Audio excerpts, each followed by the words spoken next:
তেসরা মে বিশ্ব মুক্ত গণমাধ্যম দিবস। আমাদের সমাজে সবচেয়ে বেশি অবহেলিত বা সবচেয়ে বেশি অবহেলার চোখে দেখা হয় সম্ভবত এই সাংবাদিকদের। আমরা সাংবাদিকদের দেখতে পারি অনেক সময় শুধু প্রশ্ন করে আপনার ঈদের বাজেট কত, কিন্তু এর পিছনেও সাংবাদিকদের একটা অনেক গুরুত্বপূর্ণ অবদান থাকে আমাদের দেশের কাজে। একটি সংবাদ মাধ্যম আমাদের দেশের দর্পণ স্বরূপ কাজ করে। আমরা অনেক সময় দেখি যে সাংবাদিকদের সবচেয়ে বড় বাধা আমরা দেখি একটি রাজনৈতিক প্রেশার বা সরকারের পক্ষ থেকে বাধা।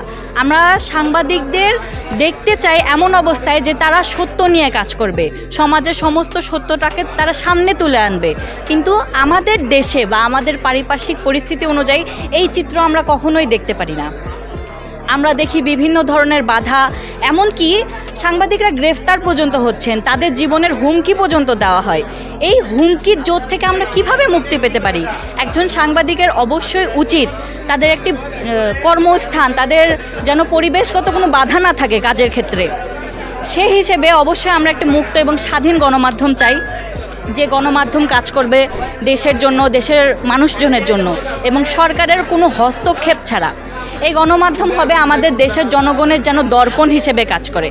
সে হিসেবেও আমরা সাংবাদিকদের প্রতিও আশা থাকবে যে তারা যেন তাদের কর্মস্থানে তাদের যেন কাজ তারা সত্যবাদিতার সাথে সম্পন্ন করে। ধন্যবাদ। আজকে ৩রা মে বিশ্ব গণমাধ্যম দিবস।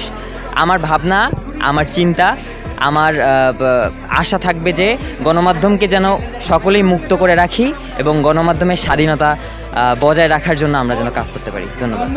এই মুক্ত গণমাধ্যম দিবসে আমি যে একজন সাংবাদিকতা স্টুডেন্ট হিসেবে যে আমার চাওয়া পাওয়া, তার মধ্যে হলো যে আমাদের ওয়েজ বোর্ড আছে, কিন্তু ওয়েজ বোর্ড এখন কোনো বাস্তবায়ন হয়নি, তা আমরা কোনো বাস্তব রূপ দেখতে পাইনি। আমি চাইবো যে আমাদের ওয়েজ বোর্ড যেন বাস্তবায়ন হয়। আর দ্বিতীয় নাম্বার হচ্ছে আমাদের গণমাধ্যমের সংস্কার কমিশন অনেকগুলো দাবি দেওয়া দিচ্ছে, এই দাবি দেওয়াগুলো যেন পূরণ করে, এটাই আমার চাওয়া।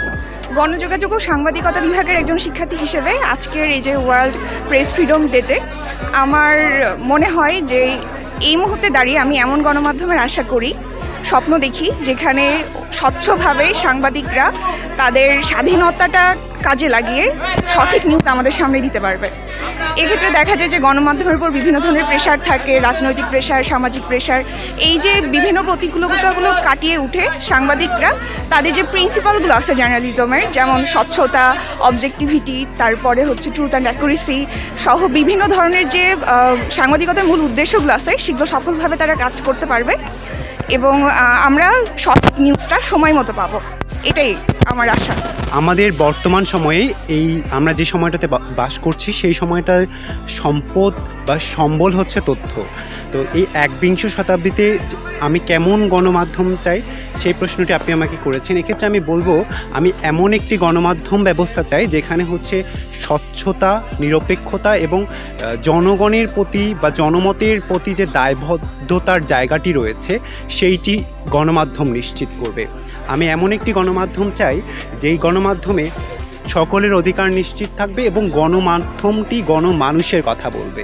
বিশ্ব প্রেস স্বাধীনতা দিবস, স্বাধীন দিবস। তো এই দিবসটি প্রত্যেক বছরই ৩ মে পালন করা হয়। আমরা যদি এর ইতিহাসটা একটু দেখি তাহলে দেখতে পারবো যে এটি মূলত ১৯৯৩ সাল থেকে শুরু হয় এবং ১৯৯১ সালের নামিবিয়ার উইল্টহুক শহরে এটির একটি কার্যক্রম শুরু হয়, সাংবাদিকদের একটি সম্মেলন থেকে এটি শুরু হয় এবং ১৯৯৩ সালে সাংস্কৃতিক সংগঠন ইউনেস্কো এটা স্বীকৃতি দেয়। সেই থেকে প্রত্যেক বছর ৩ মে হচ্ছে আমাদের এই বিশ্ব প্রেস স্বাধীন দিবস বা স্বাধীনতা দিবস পালন করা হয়। তো আমি যেরকম মানে গণমাধ্যম চাই, সেটা হচ্ছে আমাদের গণমাধ্যম হবে স্বাধীন, দায়িত্বশীল, জনগণের জন্য কাজ করবে, জনগণের কণ্ঠস্বর হবে এবং সকল বস্তুনিষ্ঠ সংবাদ প্রকাশের জন্য সর্বদাই স্বাধীন থাকবে। গণমাধ্যমকে বলা হয় একটি গণতান্ত্রিক রাষ্ট্রের চতুর্থ স্তম্ভ। তো গণমাধ্যম একটা রাষ্ট্রের সর্বস্তরের জনগণের সেই মতামতটাকে তুলে ধরে, যেটাকে মানে খুব সহজে কর্তৃপক্ষের কাছে দৃষ্টিগোচর হয় বা সরকারি বা প্রশাসনিক কর্মকর্তা বা সরকারের কাছে সেই সুবিধা বঞ্চিত বা মানুষগুলোর কথা কণ্ঠস্বরকে তুলে ধরার কাজে মূলত গণমাধ্যমকে ব্যবহার করা হয়। গণমাধ্যম হতে হবে মুক্ত স্বাধীন। এখানে কর্পোরেট প্রতিষ্ঠানগুলো বা গণমাধ্যম মালিকদের অনেক ক্ষেত্রে দেখা যায় যে তাদের নিজস্ব এজেন্ডা বাস্তবায়নের ক্ষেত্রে অনেক ক্ষেত্রে গণমাধ্যম ব্যবহার হয়। যেমন বাংলাদেশের স্বাধীনতা পরবর্তী সময়টা যদি আমরা খেয়াল করি, তো সেখানে একনায়কতান্ত্রিক শাসন ব্যবস্থা থেকে শুরু করে বেশ গণতান্ত্রিক শাসন ব্যবস্থা মূলত সর্বস্তরেই গণমাধ্যমকে একটা গণমাধ্যমের কণ্ঠস্বরকে রোধ করার জন্য, গণমাধ্যমকে গলা চেপে ধরার জন্য, স্বাধীন গণমাধ্যমের যেই সাধারণ মানুষের যেই কথাগুলোকে গণমাধ্যমে উঠে আসার বিষয়টা যে কাজ করে। কিন্তু গণমাধ্যমকে আমরা স্বাধীনতার পরবর্তী সময় থেকে 50 বছর পার হলেও গণমাধ্যমের যে স্বাধীনতা, মূলত এই স্বাধীনতাটা আমরা সেভাবে দেখতে পাই নাই।